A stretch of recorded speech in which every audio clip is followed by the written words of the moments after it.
Hey, so today we're here with our buddy Jim Clair. He is the first trainee at a starting strength gym to deadlift 600 pounds.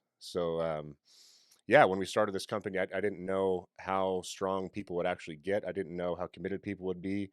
I assumed it'd be kind of like a jujitsu school where you've got a whole bunch of white belts and then maybe a couple of brown belts and very few black belts. Well, Jim is getting to the high levels of training as a competitive strength sport athlete. 600-pound deadlift is pretty damn impressive. Our strength standard is 500 pounds, which that's I believe that's a high standard. And then Jim is 100 pounds above that. And as you know, when you look at the graph of diminishing returns when it comes to how to build strength over time, going from 500 to 600 is a hell of a lot slower than going from 400 to 500. So let's talk to Jim today. He's a trainee at Starting Strength Denver.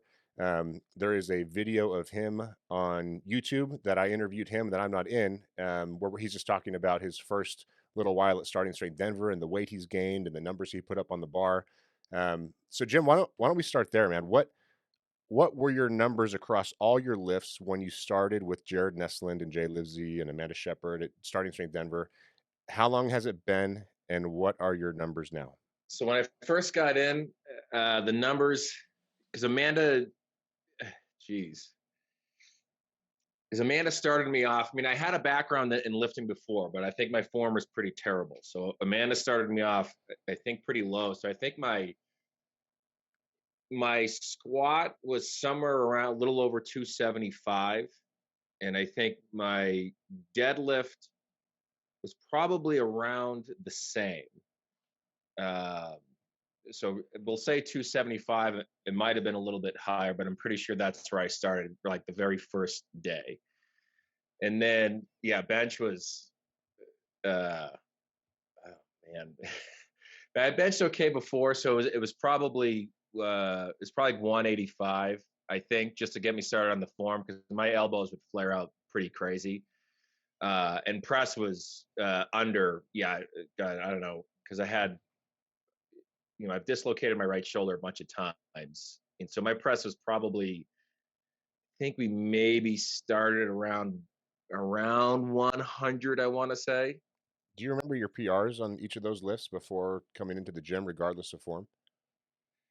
It was a long time. So I used to, ages ago in college, I used to do that Body by Boyle thing. He had a center here, or not here, when I lived in Boston. I'm from Boston originally. Um, it was probably, maybe I did a 405 squat, but it was probably terrible form and really high. I mean, I know I had I think I might have done a 275 front squat. I mean, it was a long time ago. So I was what, 20, 21 years old then. So that was 20 years ago. So I didn't really have a concept of PRs. I know on bench, I could barely get above 235. And on squats, my depth was pretty high. My form was, was much more of a high bar. It's pretty vertical. But I mean, like 315, even when it was really high, it was like a battle. And do you remember the deadlift? Oh God, probably haven't deadlifted since college. So yeah, I have no idea. I mean, I'm gonna guess and say it was 315, but I really have no idea.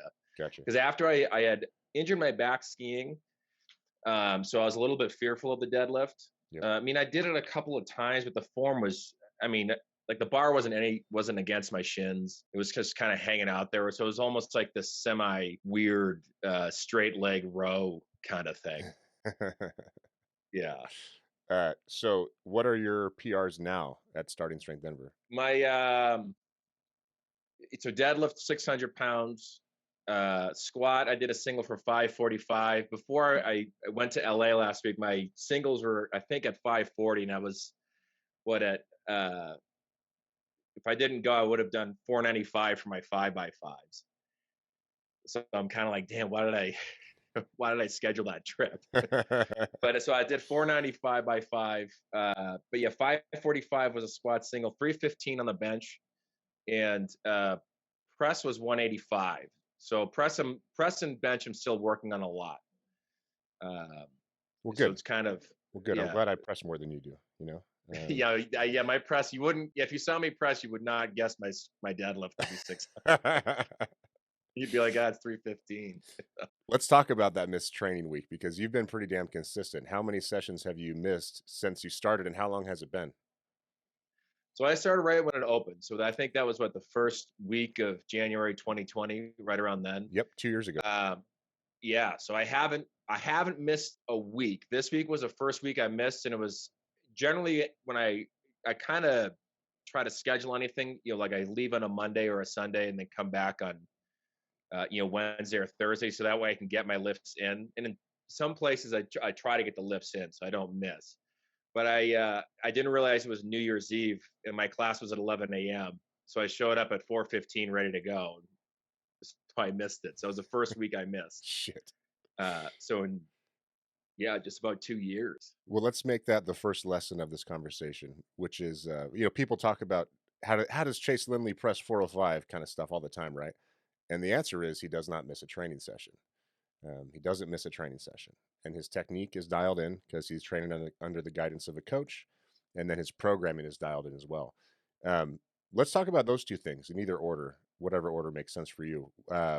Give us your thoughts on programming and technique, and whether or not you agree with me about those being fundamental to your success, and just in general, what it's like to be coached and why that's important.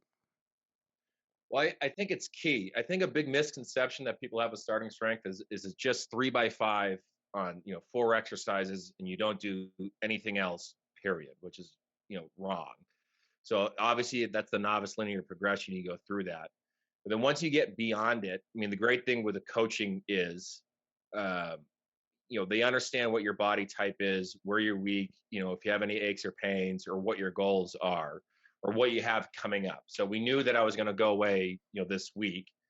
Uh, so that's why we kind of altered things a little bit coming up. Also, because I'm going to be skiing a fair amount this winter.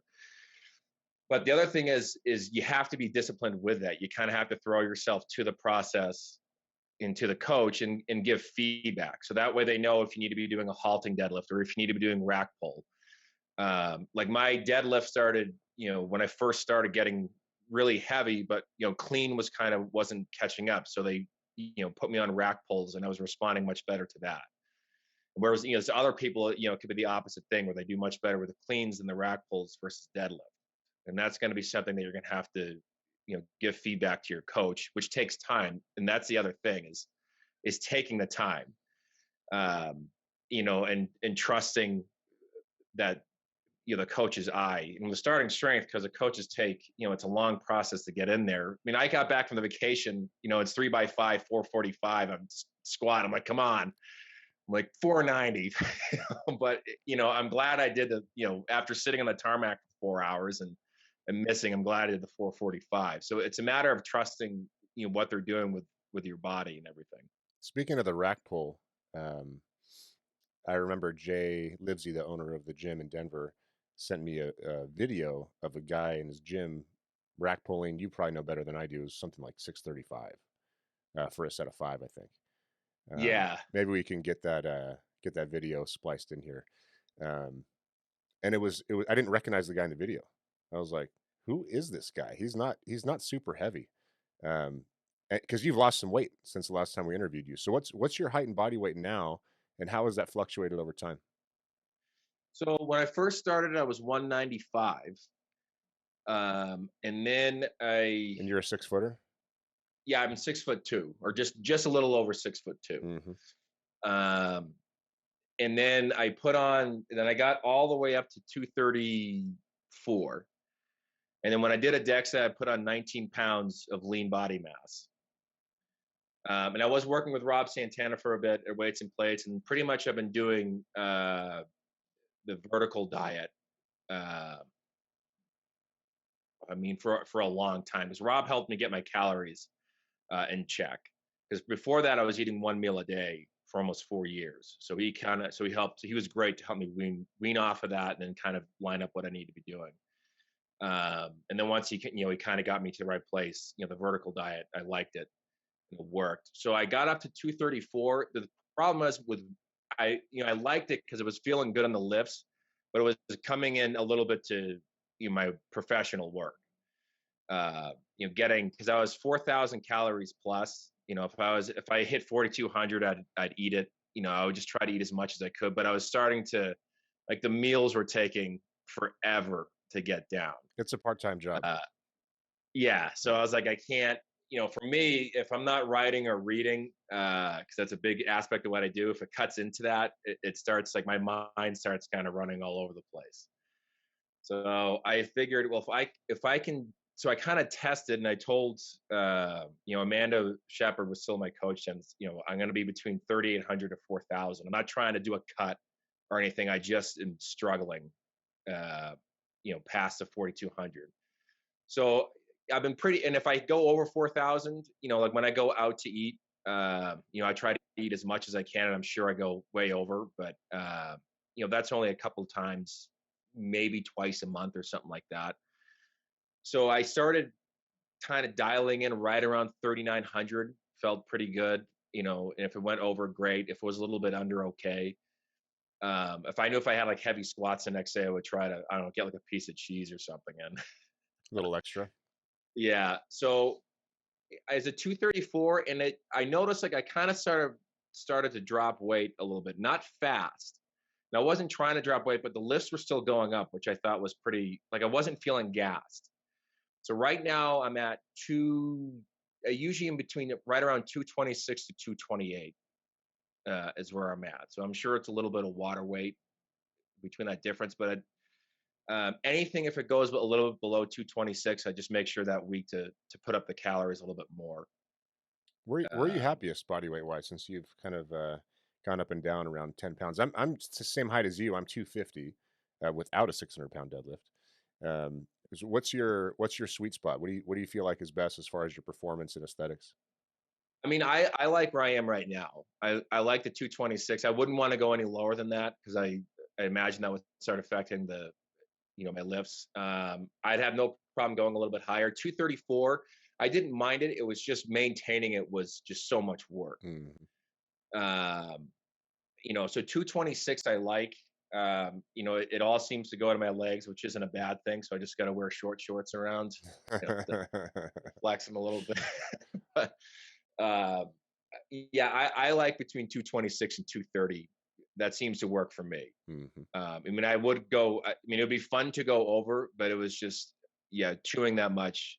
It was just tough getting my work done.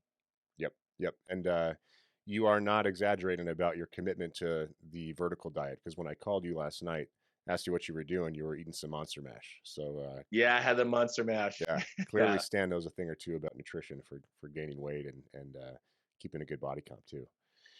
Um, yeah, for sure. let's talk about skiing because you were a pro skier at one time, weren't you? Well, yeah, I guess you could say that. I competed skiing. I did freestyle skiing, which is the moguls and the two airs in college, and yeah, I competed at that. So that was what I guess. Well, 5 years, I suppose I competed at that, and I still ski pretty often. Not as I don't put in like 100+ days anymore. I've kind of become I'd rather drink coffee in the lodge or something. Welcome to your But 40s. I still try to get in about 20 to 40 days a year, depending on how I'm feeling. Hmm. And how I'm feeling is not injuries. It's usually like, yeah, I guess I'll go up today. It's there's no traffic. It's sunny up there. I'll go up. Um, so, but I mean, I trained pretty hard during that period of time, and I mean, I loved it. Hmm. And mogul skiing is it's a little bit different than the downhill. Well, it's a lot different than downhill skiing, but it kind of almost works like a sprint. Mm. Um, and I got a little bit later into competition with it because I was a hockey player before, and then I kind of switched into it, and I did pretty well at it. But yeah, it's a lot like a sprint, and then it's tough because you have the two airs. So now these kids are doing flips and just wild. But Yep. Yep. uh, What's it? yeah. I have two questions for you. So, how would your peers respond if you told them that you deadlifted 600 pounds? Firstly, and if you started talking about strength for skiing, do you is there any benefit there? Wow, is it worthwhile for an athlete on the slopes? I think it's incredibly worthwhile. Because one of my good friends, he now coaches the Sun Valley freestyle ski team. Uh, he's curious. He's really curious about it, Hmm. because it's the big thing with the skiers is, like the Olympic cleans would certainly help a lot, and I'm sure it would also help in the downhill skiing. But the strength, you know, you want the strength to prevent the injuries, and Hmm. obviously you want the strength because it's going to help the balance, and you're going to hang on better probably. What do you But mean you by hanging really on? so hanging on. So like in the moguls, it's real easy to get into. You don't want to be on your heels at all. You Mm. want to be in the front. You want all of the pressure on the front of your boot. And I noticed since the last 2 years doing starting strength, I'm like, damn, if I could just go back in time and do this, because I'm able to put so much pressure on the front of my boots. Mm. The only thing I had to figure out was how to get a little bit more dynamic, because it's kind of fun. I can just be like this big beast and just lean forward. Like a missile. Yeah, so I'm Yeah. like, I gotta work to pump the ski a little bit. But I could tell it's like just getting bucked around. I don't get bucked around that much at all. Mm. So that kind of strength to have it is if would be on the balance aspect. And one end, if a mogul or something bucks you in the wrong way, half the battle is trying to keep your legs together and then get back on top of the you know get on the front of your ski versus in the back. That makes sense because you're moving quickly and your skis and legs are under some serious dynamic load. Your ability to respond quickly to the changes in load at various aspects of your balance point and your ability to react quickly and with a lot of pressure and power probably makes all the difference, right? Yeah, for sure. I mean, I imagine. I mean, I didn't race downhill, but downhill, you're carrying G forces if you're really good. Yep. But half the battle and the strength is, if you're losing yourself, you need the strength to pull yourself back up into a position of balance. Uh, so if you're strong and you can do that, that's why if you look at, I mean, a lot of them are genetic freaks. If you look at, Lindsey Vonn or, some of the Austrians, their lower legs are gigantic. They probably genetically could do a huge squat or deadlift right away. Hmm. But that's because they have just that genetic load for strength. And that's what keeps them, they can hang on and you can also get, to gain more speed. And freestyle, they're a little bit skinnier, but you still need the strength that, if you crash, you'd rather be stronger than weak with all your joints. Yep. Yep. Because the crashes, if those aerial crashes are massive, like it hurts. You're speaking from Uh, experience. Yeah. Yes. Yeah. If you go for a flip or a spin and all of a sudden, yeah, you're just like, this is gonna kill me. Um, So how does strength help you in a crash? Is it I mean, just a lot of things is just your protective of body's protected. joints? Yeah. Yeah, your joints. Hmm. Um, you know, in my, looking back on things, I think a lot of guys who got injured generally just weren't as strong. Mm. So they just suffered with knee injuries. Mm. And obviously, who knows that there's a ton of chance. And I'm not saying if you can squat 500, you're never going to get a knee injury. Right. Just lowers your But risk. it's right, but it just lowers your risk and probably helps your recovery more so than anything. Yeah. How do you think your peers would react to the advice to get their deadlift up to 600 and squat 550? Is lifting and skiing common, or is it like most other sports where the genetic freaks are handpicked and they rely on their inborn talents? It's probably a little bit twofold because there are definite. I mean, I always think those super athletes. There's always a little bit of an advantage. Hmm. I mean, because I remember, I think was it Travis Mayer. So he was a silver medalist. I think I saw him. I believe it was him. I mean, he's like 5'11", or not. He's like 5'10", but he's probably 155 pounds. But he's like he did I think I saw him squat 405. I'm pretty sure it was him, and I'm pretty sure it was 405. I mean, it was like it was like 19 years ago. But he's just, you can tell like this guy is just so genetically strong. Yeah. Um, but the biggest thing is I think it would be probably 50-50 because some of them understand the aspects that they need strength to prevent the injuries. Hmm. Obviously, I think there is strength to a performance component of it because when I said that hanging on before, some of that's like you just got to grit your teeth and like pull yourself into a position. So if you're not strong enough to do that, And especially with skiing, it's a lot of core and legs. If you're not strong enough to get back there, it's gone. And also sometimes when you're gritting and hanging on, you're just trying to sell it to the judges, like, see, I'm turning, but you're just like, please don't blow up. Mhm. Um, so on one end, I think there's plenty of skiers who do squat and do leg press. I think I mean, it might have changed now, but there's a little bit of things of worried about squats bad on the knees. Mhm. So they think leg press is easier. Um, I'm not sure if that sentiment changed, but Just a so there's a misunderstanding. definite aspect of that to because there's definitely a group who want to build the muscles around their knee to keep their knees strong, but they Mhm. also realize the importance of having strong lower legs and a strong lower half. They just don't know how to squat with their hips. Right. Right. Right. At least a lot of them don't, but they do believe in the squat. I know like front squats are really popular or were really popular with skiers Mhm. because they felt for the quad strength that they gained from it. They're missing the point. Yeah, when more aerial stuff became,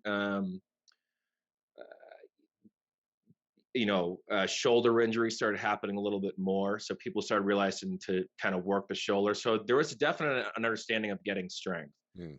but there's certainly going to be that one component who's going to be focused on like, and I can kind of see it. They want to do like one-legged jumps and ladder stuff. Like it's that stuff is okay for balance work, but it's not going to really do much for strength, Sure. right? Because like the half the battle and probably skiing is you got to learn how to if you're stumbling or something, you got to learn how to get yourself back. Mhm. So it's great on one end to get some sort of balance aspect in, like work on an indo board or even jump rope and can help. And there's guys who can jump on those Bosu balls and stick it. Mhm. But so I think some people mistake that, like, oh, I'm going to get really strong. Like, you're not going to get strong jumping on a Bosu ball. Like, it may help, Right. prevent a crash, but strength and balance is going to be what's going to help. So if you just have balance and no strength, it's not going to work out. So you kind of need a mix of both. But I mean, it's a lot like Rip says. I mean, if I went back and did skiing, I mean, training more squats or deadlifts and probably Olympic cleans would help a ton to maintain strength. And just the other part or the dry land stuff would be more so, for a freestyle, a lot of trampoline work for Mhm. the aerials, but probably just something just to help on balance. Right. It's a two-factor Uh, model. So for those that aren't right. familiar, there's an article you can check out on startingstrength.com. And the two-factor model basically states that for sports performance, you want to practice your sport because you're building the muscle memory, you're establishing the motor pathways to perform a specific physical task, and that requires practice and repetition. And then you're training to improve another physical aspect. The adaptation that we think is most worthwhile for basically athletes to varying degrees is strength. Other adaptations you can train include conditioning, for example. Um, but that's basically it, right? So practice your sport. Um, don't do stuff that looks like your sport, but isn't exactly what you would do on the slopes, for example, unless you have to. Like the aerial stuff makes sense because you're then practicing how to rotate midair type stuff. But you know, um, instead of balancing on a Bosu ball, maybe increase your balance by squatting and deadlifting, right? Because when you get stronger, your Right. balance improves at the same time. For sure. Yeah. Yeah. Cause I've noticed that since my squat has gone up, like, I mean, the feeling on the front of my boots that I'm able to get, or if I bobble, it's just, you would think like strength takes away touch, but my touch is increased. I Yep. mean, like I said, I know like I need to get more dynamic, but it's probably because I'm like, oh man, I'm this beast that I can just lean into this and do this. Yeah. So the dynamic stuff would be more how I'm working my feet a little bit. But you can kind of, it's just like, geez, I can feel way more what's going on in the front of my boots Yep. because I'm staying way more in the front of my boots. I had the same thought when I started strength training for Muay Thai. We do a lot of single leg stuff, like when you're checking a kick or when you're balancing on one leg to throw a roundhouse kick or a front kick. Um, and as a heavier guy, that's a lot stronger. My ability to just plant on one foot and adjust with finite control and finesse, and I could take impact. I could take punishment on one leg and not get knocked over. I'm like, man, this really is this is the X factor. I mean, this is the thing, other than technique, obviously, that can truly change the way that I approach the sport and my ability to perform. I agree. I'll piss off the haters right now. I don't have anything against like split-legged squats. I mean, I haven't done them, but I think yeah, getting really good at just a two, your feet planted squat it does more for your balance. One-footed balance and sitting up there, putting a leg back and doing some sort of split squat. Because I used to do split squats for years, Right. and I think I know enough about skiing. When I was on my feet, I was wondering like what's going to happen here after this. I'm like, yeah, this is way better. I have far more control and balance. Right. I mean, granted, yeah, I've been skiing since I've been 2 years old, but I could just tell like this is just yeah, I don't feel like, oh, my left leg's a little loose or my right knee's a little achy right now. It's just like, no, both feet are there. And if one's getting away from me, I can pull it back much quicker. That's the tricky part about sports preparation. If it sounds plausible that it might help, or it looks like it might help, neither of those things actually mean that it will help. And the thing Yeah. that may not look like it has anything to do with your sport, like standing up with 600 pounds on the bar, um, will actually have a profound difference on your ability to perform. So it's counterintuitive, but I think the more we do this kind of stuff, the more we spread the word, and we'll just provide the evidence. Right. So, yeah, my buddy Chris, who's the coach, he's been eyeing it. So he's curious. Nice, nice. Yeah. Let's get his skiers strong and see what they can do. Um, Yeah. in what other areas of your life have things improved? What's changed for you other than you're big and strong and skiing is more enjoyable, you're less prone to injury? What other things have you noticed day to day? I mean, it's a lot. It's, geez, I started working out when I was 17 and I didn't really miss, much in the gym. It was cool that I've always wanted to put on mass and I tried a lot. And I think I did good things before, but it was cool putting on 35 pounds, at starting strength. But, for me, there's definitely there's a meditative aspect to lifting. So, I mean, I couldn't sit and meditate. My mind ruminates and I love how it ruminates. I couldn't sit there and zone out. So that would drive me nuts. I can read for hours, but sitting there, yeah, no way. So there's certainly a meditative aspect to it. I'm fortunate that I can work for myself and set my own hours, but I know on the days I lift after work, I'm really excited to get in there. Hmm. The other element that I like, I mean, starting strength is kind of addictive. And me competing in my past, I don't look at the board and I'm like, oh man, this guy's gonna get me. But I definitely like that sort of. I'm much more compete against myself kind of introvert. Hmm. Uh, but I just love that element of the programming and going up every time. Or and if I fail, kind of like, all right, I got to come back and see how I can get it the next time. So there's kind of this addictive quality to me where it's kind of this old competitive juice to kind of keep going. Nice. Uh, So our little and I leaderboard trick in the gyms worked for you then. When you walk in, you see your name up there. You're like, I wouldn't mind being number one. yeah, that definitely hits my yeah. So I see that I'm like, all right, I can get it. But I think the other element is I mean, I've definitely lucked out with kind of the guys around me in the class. There's a lot of good shit talking going on. So I think that helps. But there's always support. It's obviously motivating. No one's trying to really shit on the other. It's there's good shit talking going on, but there's always good support. And I think that I really do love that atmosphere. By the way, are you Uh, number one in the squat too? I am. At least it was. I think I looked yesterday. So 545. I don't know if anyone is I was at the above that, Boise but gym yesterday, and I believe I saw you at the top. But yeah, I thought it was 550, but we'll. yeah, I know there's a couple of guys over 500. I think, Hmm. right? I Hmm. think. Yep, there's a few. Um, Yeah. so what are your goals now? What I mean, shit, where are you going to go from here? Are you going to keep getting bigger and stronger? Are you going to try to maintain, which is uh, a bit of an illusion? What are your thoughts now? Maintenance and get ripped. No. Yeah. It's upper body is the big thing we're going to try to focus on. So Mm, that my upper body kind of hit a wall a little bit, and I'm not sure if that's the genetics or I mean my right shoulder's been dislocated a bunch. I don't feel a pain anymore, mm, but I know my press struggles a little bit, and my bench is my bench is kind of it always seems moody. There's times I can crush the 5x5 or something, and the other times I fail on two mm, on the second set, and then I get all the rest. It's like what happened? mm, So upper body, I'm like kicking myself. I should have like changed my flight. So 495 5x5 because I was cooking along with it. At 490, I was like, oh, I definitely got it. I'm only at 4 minutes of rest. I definitely got it. So I was like, I wanted to hit that.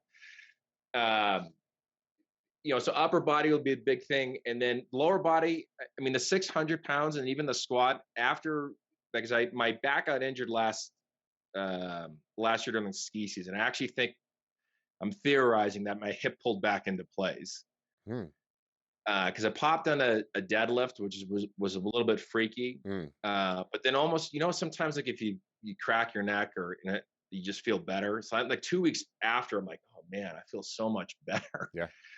Uh, I'm like, it was a little bit scary at the time. Like, geez, this feels better.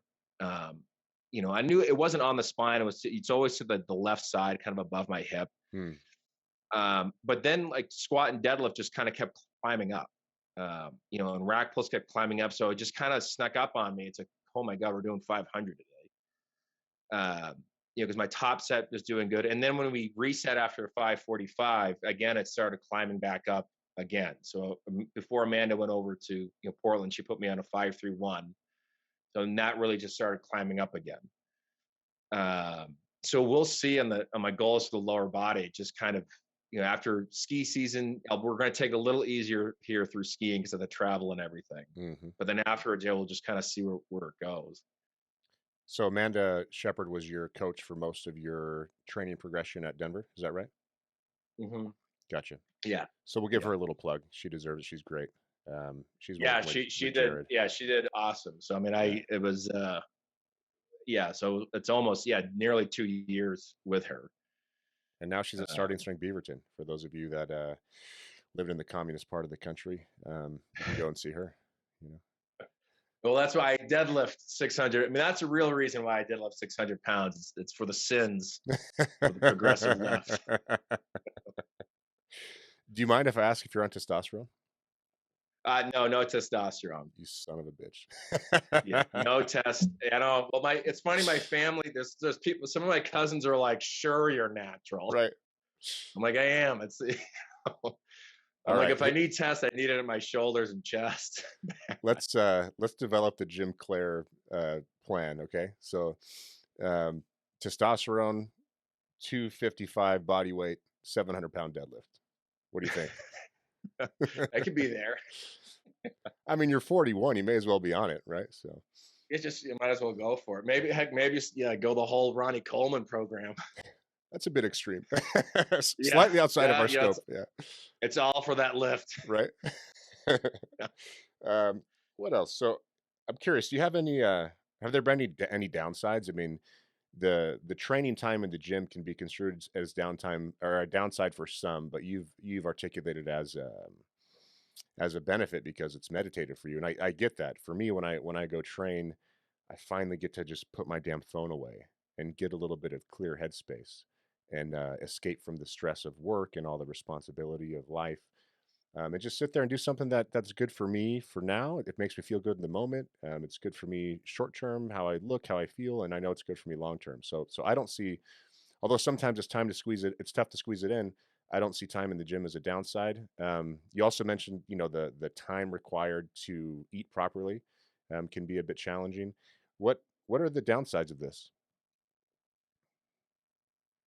I mean, it's tough to say because I'm always so optimistic on lifting. I think people have to make the biggest thing. I mean, I wrote marketing and everything in the fitness world for a long time, for a lot of like the scammy miracle stuff, and I've been around fitness and athletes. And the biggest thing is, you know, you ha- at a base level, you have to make time to do something, and the more consistent that time is, the more that people get it done on any level. So I mean, obviously, I think starting strength and barbell training is fantastic. But if something can go in at a particular time and do it, whatever at 8 in the morning or 7 at night, a certain amount of weeks, that just works. It's tricky to figure that out because obviously some people have schedules where they are moved around, professionally. So that's tough. But the downside, and the only downside would be, at least that I can imagine, would be if someone has a schedule where they're constantly rotating, it's tough to get in that consistent time. But Mhm. if you can find something to do it, I say do it. Uh, And you're on a 4-day split, right? Have been for a while. yeah, 4 day split. Gotcha. Um, Well, how many times a week are you pressing at the moment? Twice a week. Twice a week. You might like Yeah, pressing 4 days a week. yeah. I think we might move into that during skiing here. Nice. Yeah, especially if you've had Yeah, shoulder issues in the past. Um, a body weight press would be a cool next step for Mr. Jim Clair. yeah. That would be. I mean, that'd be crazy. Yeah, I've been hearing that I should be able to do that. I'm like, that's 185. You just got to keep pressing. You just got to press more. You can definitely do it. I mean, shit. Yeah, If I you think I with your think athletic so. capability, with a 600-pound Yeah, deadlift, you can press body weight, no doubt. yeah. Because my bench is sometimes okay. So I'm at 315, but like I said, it gets a little moody. But it would be cool to press the body weight, Yep. and I'm hoping to get it there soon. I think we're going to try to look for that this winter here. Hell yeah. We'll get that up on social and YouTube and stuff when the time comes. Nice. Let's talk personal stuff for a minute. So what do you do for work? I'm a writer. You can start there. So I used to, um, yeah, I was a direct response copywriter and online marketing for about close to 10 years, somewhere around there. Uh, in a lot of, and especially in fitness supplements, before then the seduction offers, and saw a And lot of and crazy, and, crazy things. and direct response refers to you're writing copy in order to get someone to take action on the ad that you've created. Is that right? Right. So I wrote, so if you ever go online and you see like 3 vegetables that make you fat, and then you click it and there's like a video that plays for about 40 minutes. So we used to write those things. And would you lie through your teeth that way, or were you more honest in Um, that? some of them were straight lies. Yeah. I Oh mean, shit. I've talked about that in my site. Yeah, there's so much bullshit Hmm. out there. But we ran where I was, we ran on Google. So Google, you have to try to be honest. And Mm, not everyone out there. I mean, I should, preface that not everyone out there is dishonest. sure. Just There's most plenty people. that are, yeah, Yeah. there's the loudest ones in the room tend to be the most, yeah, like I lost 84 pounds in a week by sprinkling this in my morning coffee. Like Sure you did. 84 pounds in a week, like go to the hospital.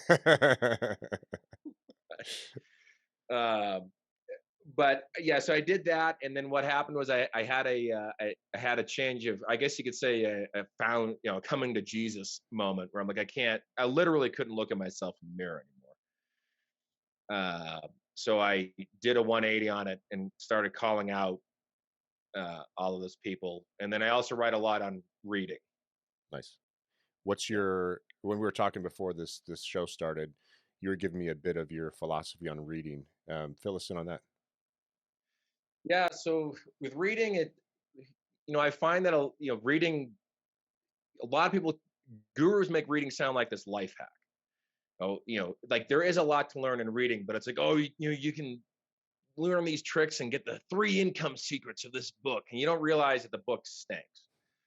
Uh, like leaders eat last or start with why. Like no successful, like Warren Buffett never sat there and was like, oh, let me start with my why. He just went and worked.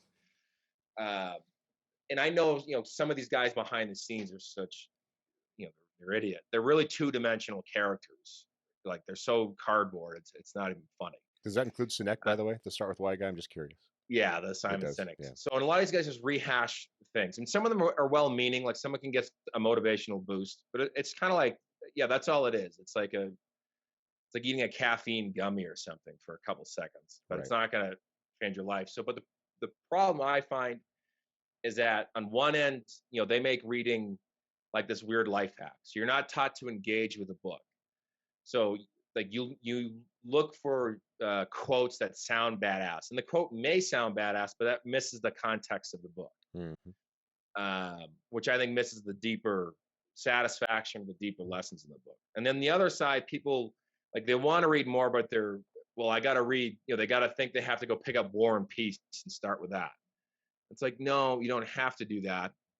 You can find something that you can enjoy. So I kind of go into something about where you can engage with it, whether out of enjoyment or you do want to learn something with it, or kind of find out a little bit more about something.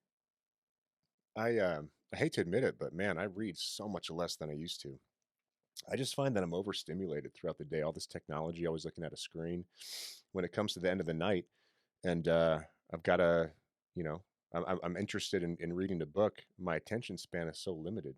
Um, Part of the reason is I'm not really excited about any books at the moment. Like I love Murakami for fiction. I try not to read business books at night because then I can't sleep. I just have ideas and stuff.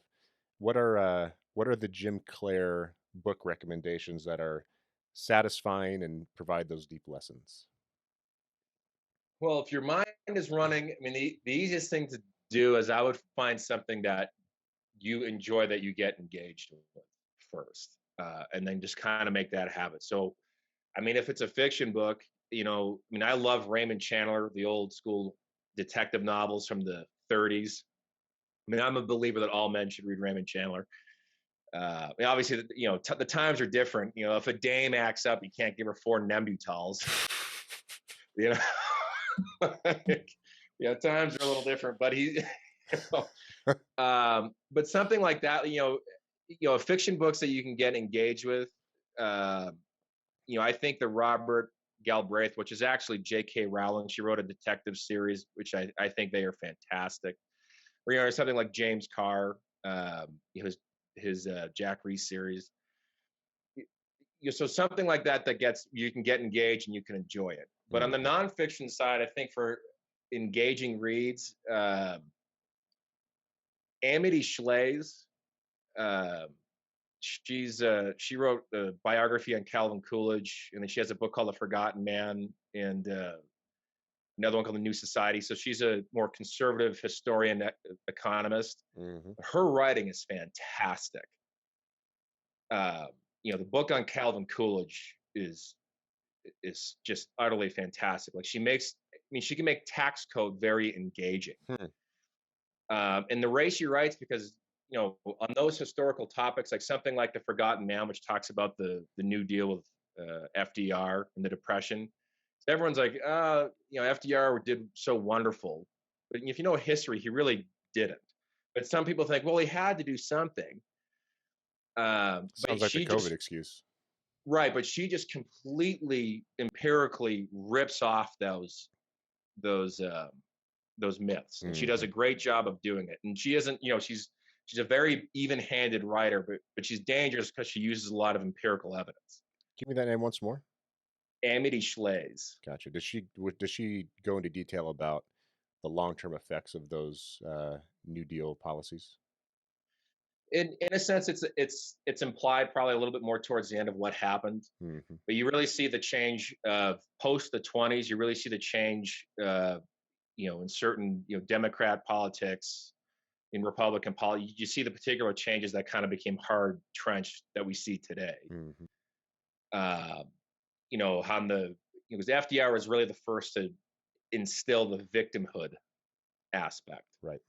because that really wasn't in the American spirit before. Powerful. And she shows that Hoover made a lot of mistakes. There's no doubt, and he kind of paved the way for FDR, but he isn't the total to blame. I mean, it's kind of him and FDR made a lot of mistakes. Yeah, I mean, he's a complicated guy. He did a lot of wonderful things, but yeah, his ego was to go. I can fix this, and that was it. once he once he went in there to fix it, it was Right. like, uh-oh. Yeah. It's a Yeah. lesson that politicians throughout the millennia have failed to come to realize, which is sometimes when you solve a problem, you make it worse. Yeah, but she's a fantastic writer. Her book on Calvin Coolidge was I mean, all of them are fantastic, but she's really engaging. She makes him a page turner. And I would say Thomas Sowell. Hell yeah, Uh, yeah, that's he's a good good. But read. yeah, Emily Schley's is a really good historian. Yep. Um, Who's the one that did Benjamin Franklin and Jobs? Was that Isaacson? I think so. Those I don't biographies, know. those are pretty damn good. I'm a fan of Yeah, those. I have to check out the Coolidge one because I enjoy those historical biographies. yeah. Coolidge is he was something else. Yeah, Sure. cool. That's all I wanted to ask you about. Anything else you want to mention? No, nothing pops at the top of my head other than it's just starting strength is a lot more than 3 by 5, squat, deadlift, and press bench. Yeah. Well, I hope Yeah, your story inspires people to be consistent, if nothing else. And I hope it, that's the biggest thing. yeah, consistency, and I hope it dispels some of these myths that you've got to get fat to get stronger. Um, Yeah, no, like I didn't. I mean, at 234, you could arguably say I was a little bit fluffy, but I don't. When I did that deck set, I think I was only like what 17%. you were certainly not fluffy. I think I was. Yeah, I think I was 17% was my body fat, something like that. Yep. And I hope the last myth that this story helps dispel is that strength is somehow a disadvantage. My buddy Adam Lawrence, a starting strength coach from Reno, says that no one has ever lost from being too strong. I don't know if that's his quote or not, but he's the one who constantly says that. No one's ever lost from being too strong. And body Right. weight and body fat percentage are things that you can adjust based on your needs for your sport, power to weight ratio, and whatever else. But strength is an advantage, and some numbers that seem extreme to some people are extraordinarily beneficial. A 600-pound deadlift is a huge deadlift for a non-pro strength athlete. Um, but man, it has a lot of crossover and benefit in daily life, doesn't it? Oh, for sure. I mean, how I feel, how I sleep. I mean, even I think it helps the writing. I mean, it's not like some hater out there's like, go get strong. You just gotta get strong and write better. I'm not saying that. It's just the mental aspect and the physical feeling. Mental clarity, confidence, all the stuff that comes along with being big and strong. Right. Cool. Yeah. It helps a ton. Well, Jim, thanks for the time, man. Let's check in with you again when you're pressing body weight, and thank you for being basically an ideal trainee and demonstrating what this model can do for people if they apply it correctly in their lives. Yeah. No, that's the thing. It's a wonderful model. I mean, it does get tough. You just got to keep grinding through it when it gets tough, Oh yeah. and stay disciplined. Yep. And then you get the psychological benefit too. Exactly.